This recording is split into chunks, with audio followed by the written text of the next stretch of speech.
여러분, 우리가 보통 로마의 카이사르라고 부르는 사람이 있어요. 이 사람이 로마의 처음 황제가 되려고 했던 사람인데요. 영어 표현으로는 줄리어스 시저라고 하는데 보통 카이사르라고 알려져 있어요. 이 사람이 로마 원로원에 연설하러 왔다가 암살당하거든요. 여러분이 지금 그림에 보고 있지만 저 그림에 보이는 것과는 다르게 카이사르는 수많은 암살자들에게 둘러싸여서 엄청나게 칼을 많이 맞았습니다. 카이사르를 찌르는 사람 중에 누가 있었냐면 브루투스라는 사람이 있었어요. 여러분 그림에 잘 보일지 모르겠지만 한가운데가 카이사르이고 그 아래에 바로 칼을 들고 있는 사람이 혹시 보이는지 모르겠습니다. 그 사람이 브루투스인 것 같습니다. 카이사르에게 아들과 같은 존재였어요. 가이사르가 유언을 남길 때도 유언장을 쓸 때도 브루투스를 자신의 후계자로 후계자 2순위로 지목했을 정도였습니다. 그만큼 카이사르가 아끼던 사람이었다는 거죠. 그런데 카이사르를 암살하는 사람들 가운데 저 브루투스가 있었고요. 카이사르를 찌르는 사람 중에 한 사람이었다는 거죠. 죽어가던 카이사르가 자기를 찌르는 브루투스를 보고는 브루투스 너마저 라고 했다는 것이 아주 많이 알려진 일화입니다. 카이사르는 자신이 아끼는 사람에게서 배신을 당한 거죠. 브루투스 너마저라는 말에서 카이사르가 엄청난 충격을 받았다는 것을 알 수 있습니다. 여러분 혹시 여러분이 사랑했던 사람에게서 배신을 당해 보신 적이 있습니까? 우리가 사랑해 주었고 아껴 주었던 그 사람에게서 배신을 당하면 죽음과도 같은 경험을 하게 됩니다. 배신감이라는 것이 그런 거예요. 그 사람에게서 내 존재가 부정당하는 거거든요. 마치 그 사람이 나를 죽이는 것 같은 그런 경험을 하게 되는 거라는 거죠. 오늘 말씀에서 예수님이 배신당하게 될 것을 말씀하십니다. 그 배신이 어떤 것인지 18절에 나옵니다. 내 떡을 먹는 자가 내게 발꿈치를 들었다 함 성경을 응하게 하려는 것이니라. 내 떡을 먹는 자가 내게 발꿈치를 들었다. 여러분 이게 시편 41편 9절에 나오는 말씀이거든요. 무슨 말인가 하면 다윗이 배신당한 이야기예요. 다윗이 배신당한 것처럼 예수님도 배신당하실 것을 말씀하신다는 거죠. 다윗은 자신의 아들에게서 배신을 당했습니다. 자신의 아들이 압살롬이 반역을 일으키거든요. 그런데 그때 자신의 아들이 반역을 일으키는데 그때 다윗이 정말 아끼는 사람이 있었어요. 보통 책사라고 부르는데요. 지혜를 빌려주는 좋은 자가 있었습니다. 그 사람 이름이 아히도벨이었는데요. 다윗의 모든 전략을 알고 있었고 다윗이 이겼던 모든 싸움도 이 책사 아히도벨의 머리에서 나온 거였어요. 그런 아히도벨이요, 압살롬 편에 붙어서 다윗을 배신했던 겁니다. 아히도벨이 압살롬 편에 붙었다는 이야기를 들었을 때 다윗은 이제 끝났다는 사실을 알았습니다. 카이사르가 죽으면서 브루투스 너마저라고 했던 것처럼 다윗이 그런 심정이었어요. 아히도벨 너마저. 그걸 다윗은 내 떡을 먹는 자가 내게 발꿈치를 들었다라고 표현했습니다. 내 떡을 먹는 자라고 했으니까 다윗과 아주 가깝고 다윗이 아끼는 사람이었겠죠. 그런 사람이 내게 발꿈치를 들었다는 거죠. 이게 어떤 거냐 하면요, 여러분 말이나 나귀에게 먹을 걸 주는데 그 말이나 나귀가 먹을 거를 주는 사람을 발로 차버리는 것 같은 거예요. 말이나 나귀가 뒷발을 들어서 차버린 것 혹시 보신 적 있습니까? 저는 우연히 어떤 영상에서 말이 뒷발로 개와 사람을 차는 걸 본 적이 있어요. 개가 그 뒷발을 맞고는 저 멀리 날아가 버리대요. 사람은 그 자리에서 픽 쓰러져 버려요. 마치 말이 뒷발을 들어서 차는 것처럼 발꿈치를 들었다는 거죠. 그야말로 배신을 경험한 충격을 표현하는 겁니다. 그러니까 내 떡을 먹는 자가 내게 발꿈치를 들었다 한 성경을 응하게 하려는 것이라는 이 말은 다윗이 그런 배신을 경험한 것처럼 예수님도 그런 일을 경험할 거라는 거예요. 사실은 예수님이 당하실 그 배신 때문에 이 말씀이 기록된 거라고 말씀하시는 거죠. 여러분, 예수님은 하나님의 아들이시기 때문에 배신을 당해도 아무렇지 않을까요? 배신감 같은 것은 전혀 느끼지 않으시는 분일까요? 하나님의 아들이시기 때문에? 그렇지 않습니다. 오늘 말씀 21절을 보면요, 예수께서 이 말씀을 하시고 심히 괴로워 증언하여 이르시되 내가 진실로 진실로 너희에게 이르노니 너희 중 하나가 나를 팔리라 하시니. 예수님께서 배신에 관한 이야기를 하시는데요, 너무 괴로웠다고 말씀하십니다. 예수님이 아무렇지도 않은 게 아닙니다. 예수님을 팔려는 사람이 있는데, 그것도 예수님이 가까이 3년 동안 데리고 다녔던 그 사람이 예수님을 배신하는데 어떻게 예수님이 괜찮을 수 있습니까? 카이사르와 다윗은요, 누가 자기를 배신할지 몰랐어요. 그래서 브루투스가 배신했을 때 브루투스 너 맞아?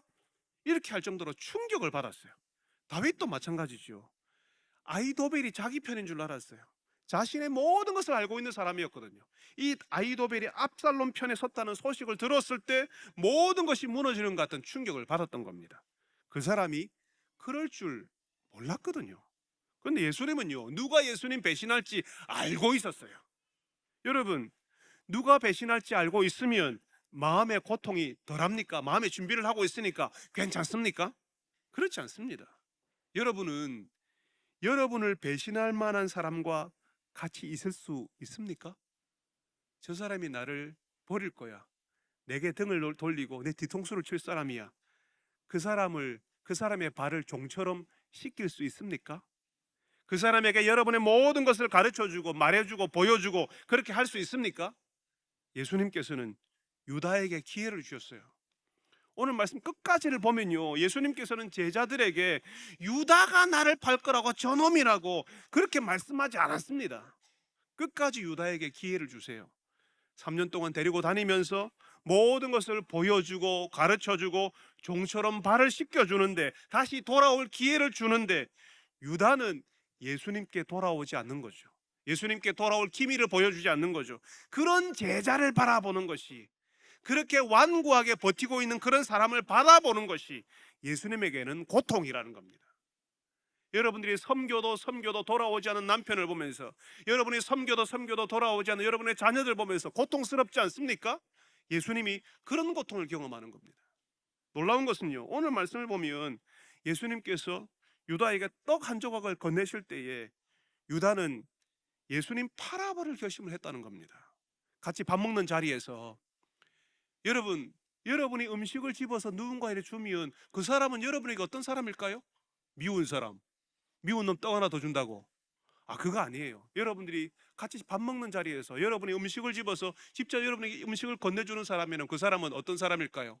여러분들이 좋아하는 사람, 가까워하는 사람, 여러분들이 사랑해줘야 될 사람, 여러분들이 호의를 베푸는 사람에게 여러분이 음식을 직접 덜어서 주지 않습니까? 예수님께서 같이 밥 먹는 자리에서 떡을 개인적으로 집어주는 거죠. 이 사람에게 베푸는 호의예요. 떡을 집어줄 만큼 유다는 예수님 가까이에 앉아 있었다는 거죠. 유다는 예수님의 호의가 여전한데도 발을 씻겨주고 예수님 가까이에 앉아서 그에게 떡을 집어주는 호의를 보여주는데도 예수님을 팔 마음을 가지는 겁니다.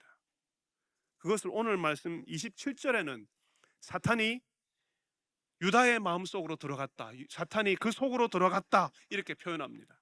조각을 받은 후 곧 사탄이 그 속에 들어간지라. 여러분, 자칫 잘못하면 사탄이 유다에게 들어갔으니까 이거는 어쩔 수 없는 일 아니냐, 불가항력 아니냐, 사탄 때문에 어쩔 수 없이 예수님을 판 것이 아니냐, 그러니까 유다가 피해자가 아니냐, 사실은 불쌍한 사람 아니냐라고 말할 수 있습니다. 말하기 좋아하는 사람들이 그러는 거죠. 어차피 예수님은 죽기로 되어 있지 않습니까? 십자가에서 죽기로 되어 있지 않습니까? 누군가는 예수님을 팔아야 하는데 그 악역을 유다가 맡은 것뿐 아니냐고, 하필 유다가 그런 역할을 맡았으니 피해자가 아니냐고, 그런 역할을 하게 만든 하나님이 잘못된 건 아니냐고 이렇게 이야기해요. 사람의 운명이 원래 유다가 예수님을 팔기로 되어 있다면 그건 거부할 수 없는 건 아니냐고, 그럴 운명이라서 그런 것이지 하필 유다가 그런 역할을 맡았으니까 하나님이 너무한 거라고 말하는 사람들이 있다는 거죠. 들어보면 그럴듯하죠. 예수님을 팔았던 유다는 자기 운명에 수레바퀴에 깔려버린 불행한 사람처럼 보입니다. 그런데 여러분, 명절 식사 자리에서 유다는 예수님과 함께 먹는 사람이었어요. 그것도 예수님 가까이에서 예수님이 집어주는 음식을 먹는 사람이었어요. 예수님이 사랑한 제자였고 제자였기 때문에 그 사람이 예수님을 팔아넘기는 것이 예수님께는 고통이라는 거죠. 참 고통스러운데 예수님께서는 그 제자의 발을 씻기셨습니다. 다 알지만, 예수님은 다 알고 있지만 저게 배신자니까, 저놈이 배신자니까 저 배신자를 처단하자 이렇게 하지 않으셨습니다. 오히려 그 발을 씻겨주시고 끝까지 사랑하셨어요. 하나님이 너무한 거 아닙니까? 유다는 피해자일 뿐입니다라고 말하는 사람들에게 예수님의 그 사랑이 답이 되는 겁니다. 예수님께서는 유다를 끝까지 사랑하셨어요. 예수님은 사랑하시는데, 그런 유다 때문에 예수님은 괴로워하시는데 유다는 그 사랑을 거부하더라는 거죠. 그 사랑을 거부하고 나가버리는 거예요. 우리는 지난번에 마리아가 예수님 발에 향유를 부은 이야기를 했었지 않습니까? 그때 유다가 그 향유를 팔아서 가난한 사람 도우면 될 텐데 왜 아깝게 향유를 허비하냐고 했었어요. 유다는 그 향유가 아까웠던 사람이었습니다. 다시 말하면 당장 팔아도 1년치 연봉이 나오는데 300데나리온도 받을 수 있는데 그렇게 아까워했습니다. 유다는 돈을 아는 사람이었죠. 그리고 돈을 좋아하는 사람이었습니다. 그리고 돈을 쫓는 사람이었기 때문에 향유 귀한 줄 알았어요. 그게 당장 팔아도 300데나리온 받는다는 거 금방 알았어요. 그렇지만 예수님이 얼마나 귀한 분인지는 모르는 사람이었다고 했습니다. 그러니까 예수님은 계속 유다를 사랑해 주시는데 유다는 돈을 쫓았고요, 그 돈을 위해서 예수님을 팔 생각을 했다는 거죠. 그런 유다를 사탄이 이용하는 겁니다. 여러분, 동물 다큐멘터리 같은 데를 보면요, 물 위에서 떨어져 나온 동물들이 있지 않습니까? 그런 동물을 사자가 사냥을 해요. 다른 데를 쳐다보고 있고 물 위에서 떨어져 나온 사슴이나 들소나 얼룩말이를 맹수가 사냥하는 겁니다. 그러니까 유다는 예수님과 함께 있었어도 예수님 바라보지 않고 다른 데를 바라보고 있으니까 그런 유다를 사탄이 이용하는 겁니다. 여러분, 오해하지 마세요. 사탄이 유다 마음속에 들어갔으니까 예수님을 그러니까 배신했지, 사탄이 속에 들어갔으니까 배신했지, 그렇게 생각하지 마시기 바랍니다. 그 사람이 먼저 예수님을 바라보지 않은 거예요.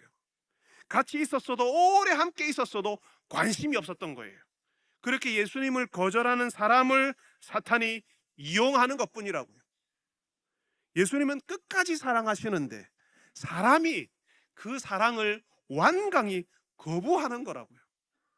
그래서 사탄의 소나기에 놀아나는 겁니다. 그런 사람 때문에 예수님은 괴로워하셨어요. 마음 아파하셨어요. 여러분, 예수 믿겠다고 해놓고 예수님 바라보지 않으면, 예수님께 집중하지 않으면 누구라도 언제든지 예수님 거절하는 사람이 될 수 있습니다. 예수님이 아닌 다른 데를 계속 쳐다보고 그걸 계속 추구하다 보면 사탄이 이용하는 사람으로 전락할 수도 있습니다. 여러분이 그렇게 되지 않기를 바랍니다. 예수님을 바라보고 예수님의 사랑을 알아가는 분들이 되시기를 바랍니다. 예수님의 사랑을 거절하는 것이 아니라 기회를 주실 때에, 우리를 기다려 주실 때에 예수님 바라보고 예수님께 가까이 나아가는 분들이 되시기를 바랍니다. 예수님께서요, 너희 중에 하나가 나를 팔리라 하셨을 때 제자들은 누구에 대해서 말하는지를 몰랐어요. 예수님이 가룟 유다를 가리키면서 저 사람이야 라고 명시적으로 말하지 않았으니까 제자들은 몰랐습니다. 제자들은 예수님이 너희들 중에 하나가 나를 팔 거라고 했을 때 서로를 의심하기는 했어요. 저 사람이 아닐까? 얘가 아닐까? 그렇지만 유다는 의심하지 않았다는 거죠. 심지어는 예수님이 유다에게 떡을 주시면서 네가 하는 일을 속히 하라라고 하셨을 때 제자들은요, 유다가 돈괴를 맡았으니까 예수님이 유다에게 뭘 사오라고 시키시는가 보다, 이렇게 생각했다고요. 말하자면 아무도 의심하지 않았다는 겁니다. 여러분, 놀랍지 않습니까? 유다가 쓰고 있는 가면이 얼마나 강력했는지, 유다는 제자들 공동체 안에 있으면서 제자처럼 보였고요, 예수님을 따르는 사람인 것처럼 보였다고요. 그러니까 나중에 예수님을 판 사람이라는 사실을 제자들이 알았을 때 제 아들이 얼마나 충격을 받았겠습니까? 전혀 그럴 것 같지 않던 그 유다가 예수님을 파는 사람이었기 때문에요. 여러분, 유다처럼 가면을 쓴 사람들이 어느 공동체 안에도 있습니다. 시대를 막론하고 어느 시대에나 어느 공동체에나 다 있었습니다. 늘 말씀드리는 거지만 교회는 거룩한 사람들의 모임이 아니거든요. 거룩하지 않은데 하나님께서 우리를 거룩하다가 불러주시고 그냥 거룩하다 인정해 주시는 거예요. 교회는 사실 죄인들의 모임입니다. 용서받은 죄인들의 모임이죠. 그런 모임에서 유다의 가면을 쓰고 누구에게도 의심받지 않으면서 예수님 제자인 것처럼 공동체 안에 있는 사람들이 있습니다. 주일에 교회 출석도 하고요, 예배도 드리거든요. 봉사도 합니다. 유다도 재정부장이었잖아요. 회계였잖아요. 그렇지만 유다의 가면을 쓴 사람은요, 예수님과 가장 가까운 자리에서 예수님을 바라보지 않습니다. 다른 데를 보는 거죠. 그리고 예수님을 추구하는 것이 아니라 예수님 아닌 다른 것을 추구해요. 유다는 돈을 잘 알고 돈을 추구했고 결국 예수님을 돈으로 바꿀 겁니다. 예수님을 포기하고 돈을 향해 가는 거죠. 여러분, 제자들과 유다가 뭐가 다른지 아십니까? 제자들은 예수님을 위해서 다른 것을 포기하는 사람들이에요. 예수님과 함께 가는 사람들이죠. 물론 제자라고 해서 다 괜찮은 거 아닙니다. 실수할 수 있고 휘청거릴 수 있고 의심할 수 있죠. 예수님을 향해서 의심도 가질 수 있어요. 그렇지만 결국은 예수님 바라보는 사람들이라고요. 그리고 그 사람들이 바라봤던 그 예수님을 닮는 사람들이 된다고요. 예수님을 바라보지 않았는데 예수님을 알고 예수님의 사람이 되고 그런 일은 없습니다. 여러분, 착각하지 마십시오. 교회 오래 다녔다고 좋은 신자, 좋은 성도라고 생각하지 마세요. 예수님 바라보고 그 예수님을 따르는 길을 걷지 않았으면 제자 아닙니다. 성도 아닙니다. 저는 지금 이제 갓 예수를 믿겠다고 하는 분들에게 드리는 말씀이 아니에요. 오래 예수를 믿었다고 하는 분들에게, 교회 다니지 좀 되었다고 하는 분들에게 드리는 말씀입니다. 예수님을 따르는 것은 필연적으로 예수님을 바라보는 것이고 예수님 바라보기 위해서 다른 데 쳐다보는 것을 포기한다는 의미입니다. 여러분, 밑 빠진 독이라는 말 아시죠? 아무리 물을 부어도 밑이 빠져 있으니까 그런 항아리에는 물이 채워지지 않는다는 말입니다. 한때 은혜를 받았어도 기적을 경험했어도 놀라운 교회에 함께 다녔어도 그 사람이 성장하지 않을 수 있습니다. 정말 놀라운 일이 벌어지는데요, 이게 기적일 수 있는 거죠. 예수 믿는데 어떻게 아무 일도 일어나지 않습니까? 예수 믿는데 아무 일도 일어나지 않는 사람이 있다는 거죠. 사람이 바뀌지 않는 거예요. 기적이죠. 희한하죠. 어떻게 예수 믿는다고 하는데 어떻게 그런 일이 벌어질 수 있습니까? 예, 밑빠진 독처럼 예수님을 바라보지 않으면, 지금도 바라보고 있지 않으면, 매일 묵상하고 기도하고 예수님의 인도하심을 구하면서 살지 않으면, 다른 데를 쳐다보고 있으면, 그런 세월이 오래되어 버리면 예전에 받았던 감동 다 사라집니다. 예전에 경험했던 기적 다 잊어버립니다. 다른 사람들은 다 좋아하고 기뻐하고 그렇게 살아나는데 그런 사람들 사이에서 죽어갈 수 있어요. 교회는 다니고 봉사도 하는데 죽어가는 거죠. 물은 부었지만 밑빠진 독처럼 은혜도 감동도 성숙도 인생에 찾아오는 기적도 밑으로 다 사라져버리는 세월을 반복하게 되는 겁니다. 여러분, 유다는 예수님 바라보지 않고 다른 데를 바라본 사람이에요. 그런데 제자들은 몰랐습니다. 누구도 유다를 의심하지 않았어요. 나중에 예수님 팔았다는 사실을 알았습니다. 우리도 누가 유다의 가면을 쓰고 있는지 모릅니다. 그 사람은 알겠죠. 당사자는. 하나님은 아시겠죠. 어쩔 수 없습니다. 교회에 왔는데, 신앙의 공동체에 왔는데 하나님을 알려고 하지 않고 예수님 길 가는데 관심 없으면 그러면 자연히 다른 데를 쳐다보게 되죠. 사람들은 몰라요. 계속 교회 나오니까, 계속 교회의 언어를 사용하고 있으니까, 누구보다 교회 문화에 익숙해져 있으니까 당연히 예수 믿는 사람, 예수 제자라고 생각하겠죠. 그렇지만 예수님 바라보지 않으면 어떻게 된다고요? 예수님을 이용해서 내가 커지려고 하고 내가 가지려고 하고 내가 되려고 하는 거죠. 예수님 바라보지 않으면 누구라도 유다처럼 예수님을 팔아버릴 사람이 될 수 있습니다. 자신을 위해서 예수님을 희생시키는 사람이 될 수 있다고요. 그렇다면 여러분, 유다의 가면을 쓰고 있는 사람은 예수님이 좀 다 골라내어서 가라지 같은 것들처럼 이렇게 다 골라내어서 이렇게 다 솎아내시면 교회는 좀 더 거룩해지지 않겠습니까? 교회가 좀 더 힘을 받아서, 거룩한 사람들만 있으니까, 영적인 사람만 있으니까 교회는 더 성장하고 힘을 받지 않겠습니까? 우리 생각에는 알곡만 좀 다 남겨놓고 가라지는 다 골라내버리면 좋겠는데, 그렇게 하는 것이 예수님께는 더 좋을 것 같은데 왜 예수님은 그런 걸 모르시죠? 우리가 듣고 있지 않습니까? 교회 목사가 어린아이들을 어떻게 했다는 이야기, 교회 다니는 누가 어떤 범죄를 저질렀다는 그런 뉴스를 우리가 듣고 있잖아요. 그런 소식을 우리만 듣는 게 아닙니다. 교회 바깥 사람도 다 듣고 있습니다. 그런 가라지 같은 사람들 때문에 교회 이미지는 다 망가지죠. 사람들은 예수님 믿으려고 하지는 않습니다. 예수 믿어봐야 저런 모양인데 왜 예수 믿겠냐, 왜 교회 가겠냐, 이렇게 생각하는 거죠. 예수 믿는 것을 우습게 여긴다고요. 여러분, 유다가 배신자란 사실을 다른 제자들은 몰랐다고 했죠. 제자들이 몰랐다는 것은 놀랍게도 예수님께서 유다를 향한 사랑을 멈추지 않으셨다는 겁니다.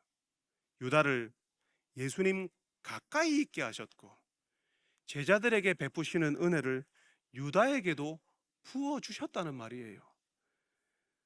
나를 팔아버릴 배신자라고 눈살을 찌푸리거나 불쾌해하거나 인상을 쓰거나 유다를 제외하는 일을 예수님은 하지 않으셨다는 겁니다. 만약 그랬으면 너희 중에 하나가 나를 팔 거야 라고 했을 때 제자들은 다 유다 쳐다봤겠죠. 다 유다를 의심했겠죠. 다 유다가 그럴 거라고 생각했겠죠. 그런데 제자들은 예수님 팔 사람이 유다라고 생각하지 못했습니다. 전혀 눈치채지 못했다는 말이에요. 그 말은 예수님이 다른 제자들에게처럼 유다를 사랑해 주시고 유다에게 기회를 주셨다는 말입니다. 여러분, 우리에게는 처음부터 유다의 가면을 알아차릴 능력이 없습니다. 누가 유다의 가면을 쓰고 있는지, 누가 위선을 떨고 있는지, 누가 가라지인지 우리는 모른다고요. 예수님께서 나중에 하실 일입니다. 나중에 예수님께서 알곡과 가라지를 다 구분하실 거예요. 우리에게는 누가 알곡인지 가라지인지, 누가 진짜 제자인지 가면을 쓰고 있는지 가려낼 능력이 주어지지 않았습니다. 우리에게 그런 사람들 구별해서 교회를 건강하게 만들라고 하지도 않으셨습니다.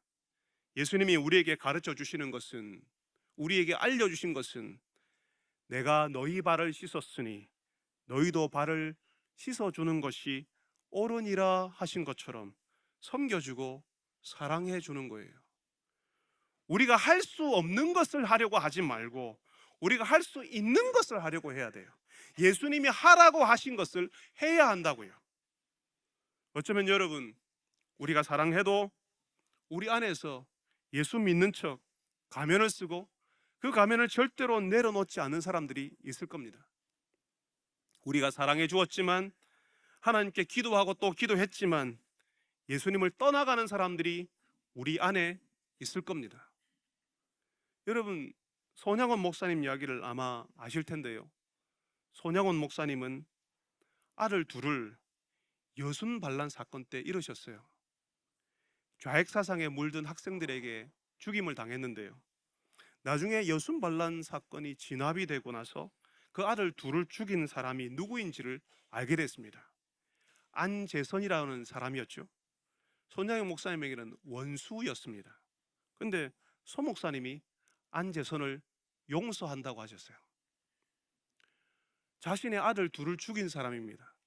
그런데 그 아들 둘 죽인 그 사람을 용서하겠다고 했어요. 주변 사람들이 가만히 있지 않았습니다. 난리가 났습니다. 어떻게 안재선을 용서할 수 있냐고 사람들이 가서, 목사님 대신에 다른 사람이 가서 안재선을 죽이겠다고 난리가 났었어요. 그런데 손 목사님이 안재선을 그냥 두라고 하셨습니다. 쉽지 않은 일이죠. 엄청난 일이죠. 어떻게 그렇게 할 수 있습니까? 엄청난 사랑이 이 안재선에게 부어졌습니다. 그런 사랑을 받은 안재선은, 그러니까 나중에 손 목사님이 믿는 예수 같이 믿고 손 목사님처럼 누군가를 사랑하는 사람으로 살았을까요? 제가 알기로는 그렇지 않습니다. 예수를 믿지도 않았다고 알고 있습니다. 예수님이 유다를 사랑해 줬지만 예수님을 거절하고 떠났던 것처럼 그랬다는 거죠. 여러분, 예수님께서요, 우리에게 너희가 사랑해주면 사람들이 감동받아서 다 변하고 다 예수 믿는 사람 될 거야 이렇게 하지 않으셨습니다. 우리가 몰라요, 사람이 변할지 안 변할지. 우리가 아는 것은 예수님이 하신 대로 사랑해 주라는 거예요. 여러분, 비록 우리의 사랑이 보답받지 못해도, 우리가 보인 호의로 사람이 팍팍 변하는 일이 일어나지 않아도 예수님처럼 사랑할 수 있기를 바랍니다. 우리가 한편 기억해야 될 게 있어요.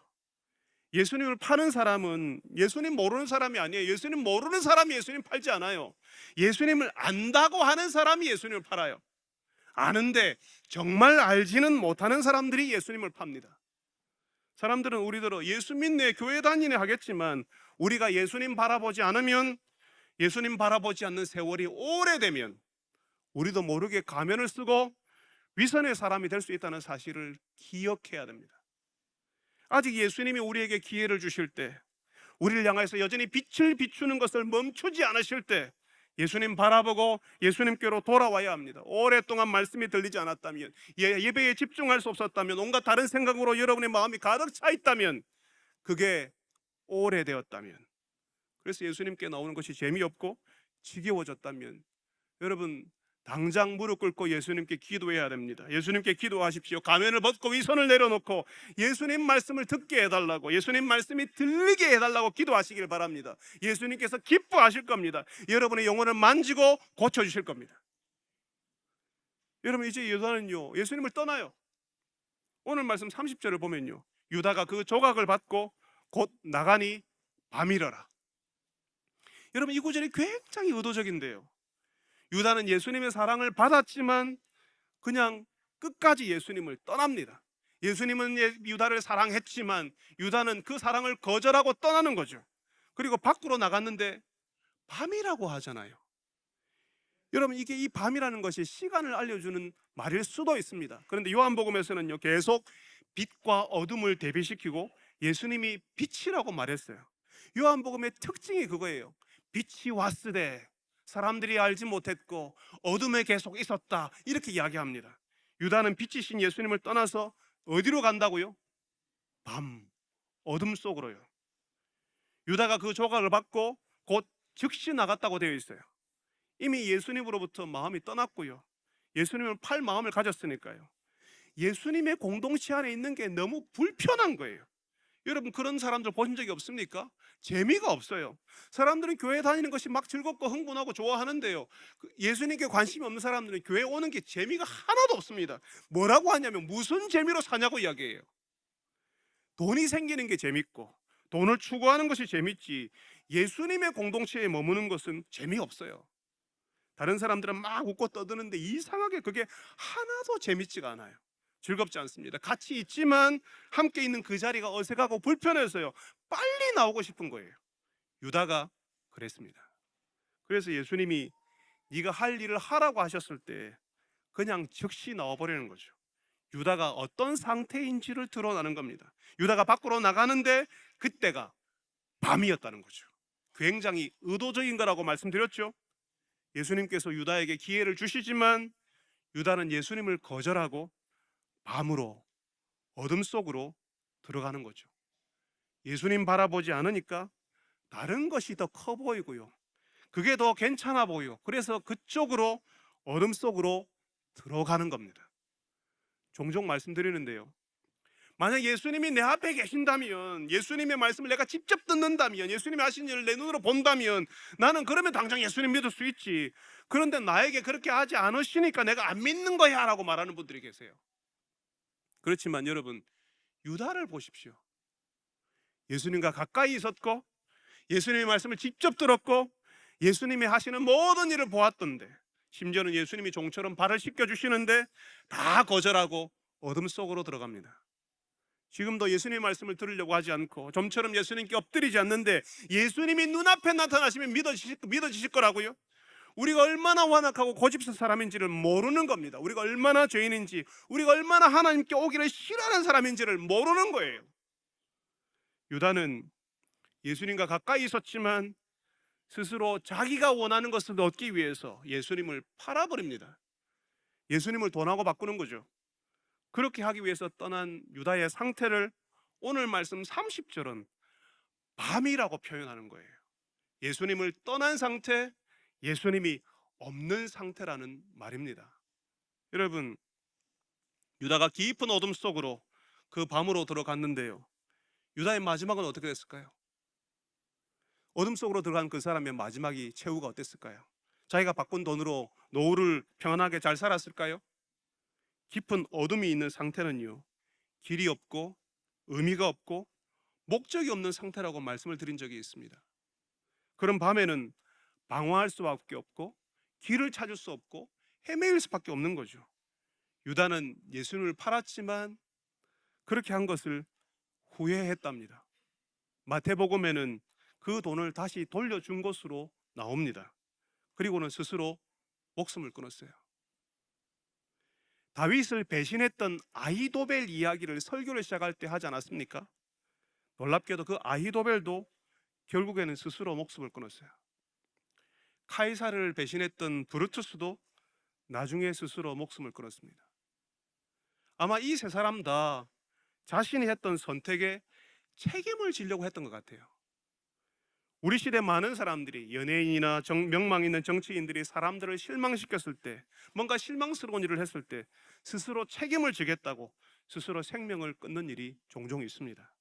자신의 죽음으로써 모든 불명예와 짐을 지고 가겠다는 거죠. 근데 여러분, 우리가 알아야 하는 게 있어요. 내가 죽어버리면, 내가 이 모든 것을 책임지고 죽어버리면 다 괜찮아지겠지 하는 방식으로 죽는 것을 하나님이 원하지 않으십니다. 내가 스스로 나를 벌하고 내가 잘못했으니까 내가 죽어버리면 되지 하면서 스스로 재판장이 되는 것을 하나님께서 원하지 않으신다고요. 하나님께서 너 죽어 마땅하니까 죽어야 한다 이렇게 하셨습니까? 우리가 읽은 말씀 어디에 그런 게 있습니까? 예수님이 하시는 것은요, 예수님께서 하신 것은요, 계속 기회를 주고 사랑하신 거예요. 근데 하나님께서 말씀하시기도 전에 내가 미안해서, 내가 내 모습을 못 견뎌서 내가 죽어버리려고 한다는 것이죠. 하나님은 아무 말씀도 안 하시는데 내가 먼저 사형 선고를 내린다고요. 내가 재판장이 되어서 너 사형, 너 죽어야 해 이렇게 한다고요. 믿음 있는 사람들이 하나님께 열심을 품고 반듯하게 신앙생활을 한때라도 했던 사람들에게 정말 이런 일이 많이 일어납니다. 하나님께 잘해야 되는데 잘못했으니까 그걸 하나님이 싫어할 것이라고, 하나님보다 내가 먼저 나를 벌 주는 거예요. 내가 나를 못 살게 구는 거죠. 너는 이런 일을 당해도 싸다고, 네가 하나님께 잘못했으니까 이렇게 고생하다가 죽어도 돼, 스스로 자신을 학대하는 겁니다. 하나님께 잘못한 내 모습을 스스로 용납을 못하는 거죠. 그래서 자기 자신에게 벌을 주고 자신을 학대하고 다른 사람 앞에서 설 자신이 없으니까 그냥 잠적해 버립니다. 관계를 다 끊어버리고 사회적인 관계에서 죽음을 자기 스스로에게 선고하는 거죠. 스스로에게 벌을 주는 겁니다. 하나님 대신에. 여러분, 하나님을 오해하지 마세요. 우리가 잘못하면 무조건 화를 내시고 네가 그랬지, 왜 그랬어, 맛 좀 봐야 되겠네, 그런 하나님으로 만들지 마세요. 유다는 자기 자신에게 스스로 벌을 주고 내 죽음으로 모든 것을 책임지리라 했지만 하나님 생각은 다르십니다.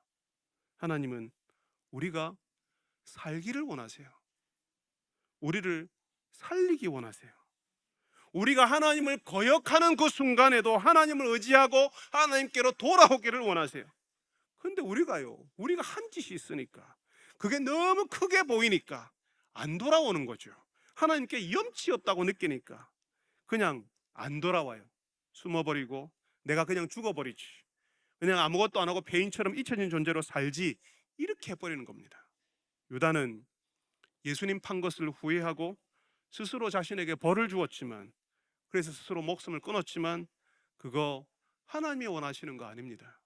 여러분, 스스로 책임지겠다고, 스스로 모든 것을 짊어지고 가겠다고 하나님 대신에 여러분이 인생의 재판장이 되려고 하지 마시기를 바랍니다. 그거 하나님이 원하시는 거 아니라고요. 하나님이 원하시는 것은 우리가 돌아오는 거예요. 우리가 하나님을 의지해서 우리가 살아나는 거예요. 어둠 속에 있는 사람들의 특징이요, 하나님을 의지하지 않아요. 스스로 책임지려고 해요. 책임질 수 없는데 책임지려고 하고, 자기가 재판장이 아닌데 자기가 재판장이 되어서 자기에게 벌을 준다고요. 여러분, 예수님 의지하시기 바랍니다. 내 인생 내가 책임질 수 없고 내가 재판장이 아닙니다. 실수했어도, 하나님께 잘못했어도 내가 책임지는 것이 아니라 예수님 의지하기를 하나님께서 원하십니다. 그게 빛 가운데 사는 길이고 어둠에서 벗어나는 길입니다. 여러분, 부끄러운 죄를 지었어도, 그래서 하나님 볼 면목이 없어도 그래도 하나님께로 돌아오기를 바랍니다. 스스로 책임지겠다고 스스로를 벌주면서 어둠 속에 머무르지 마시기 바랍니다.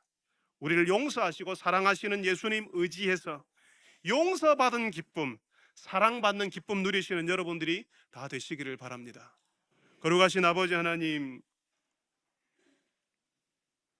참 불편하고 어둡고 예수 믿는 공동체 안에서도 일어날 수 있는 일들을 우리가 함께 나누었습니다. 주님, 예수님과 가까이 있어도, 예수님과 오래 있었어도 예수님 바라보지 않으면 누구라도 언제든지 예수님께 등을 돌리며 예수님 배신할 수 있는 사람들이 우리라는 사실을 알게 하여 주옵소서. 예수님 바라보지 않으면 우리는 필연적으로 다른 데를 쳐다보며 그걸 추구하게 된 사람인 것을 우리가 주 앞에 고백합니다. 주님, 우리를 긍휼히 여겨주셔서 예수님 바라보게 하시고 예수님의 빛을 우리 인생에 비추는 삶을 살게 하여 주옵소서. 예수님의 이름으로 기도합니다. 아멘.